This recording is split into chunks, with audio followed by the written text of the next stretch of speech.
Thank you. Senator Casey. Thank you, Chair Murray. I want to thank our witnesses for your appearance today and your public service. Thank you. I wanted to ask, and maybe I'll get at least a big question to each of you, Secretary Cardona on students with disabilities, Secretary Becerra on behavioral health in schools. I just want to put one fact on the table again, that Secretary Cardona, in your testimony, your written testimony on the first page, you say, January, when the Biden-Harris administration took office, 23% of all K through 12 schools were operating fully remotely, 23. By May, just 5 months, less than 5 months into the administration, the percent of all K through 12 schools operating fully remotely had dropped to 2%, from 23 to 2. So that's good news. I think it's directly related to dollars that the federal government's provided. To date, over $189 billion to schools. And I know for the record, the rescue plan was 122 of that 189. So 2/3 of the dollars appropriated were done through the rescue plan that Democrats passed. Secretary Cardona first, I wanted to start with students with disabilities.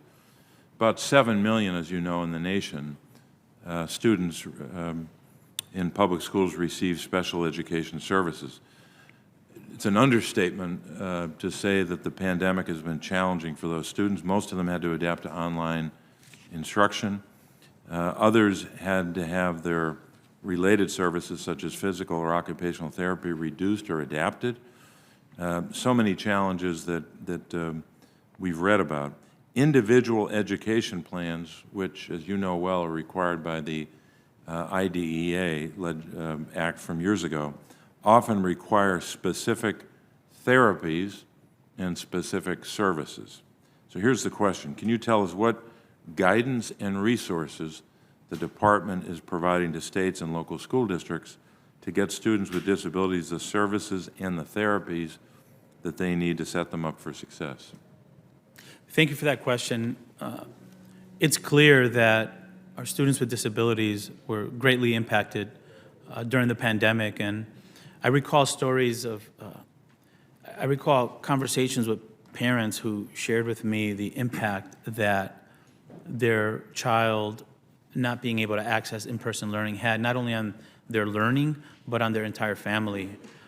With regard to work, it was much more difficult for many students with disabilities to learn using a laptop. I recall a mother who wrote a book and called it "There is a Rainbow." And at the end of the rainbow in this book was the school reopening. Her child has autism, and the remote learning, as much as educators did the very best, it wasn't the same.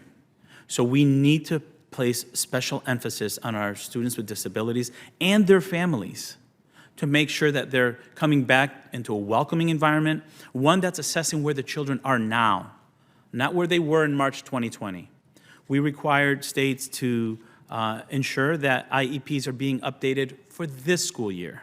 And many states understood this important responsibility and did it in the spring so that they can start the year off where the children are now. We know individualized education plans are the best strategy for these students to reach their potential, and updating those is critically important.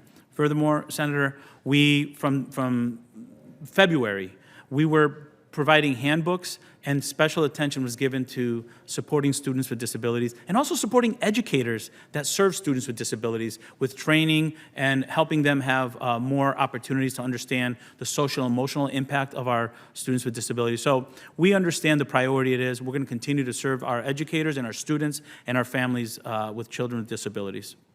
Thanks very much. Secretary Becerra on behavioral health, obviously a lot to talk about. Let me just make a quick reference to the question.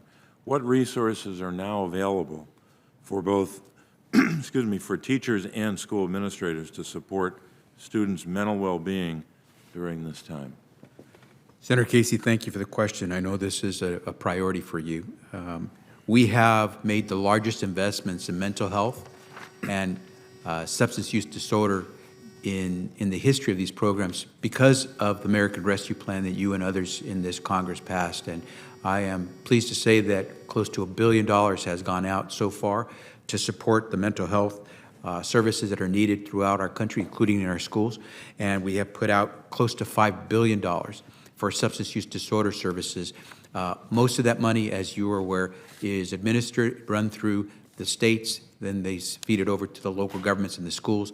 And so we have done more because you all passed the American Rescue Plan than we've ever done before, and we know we have to do more. Thanks so much.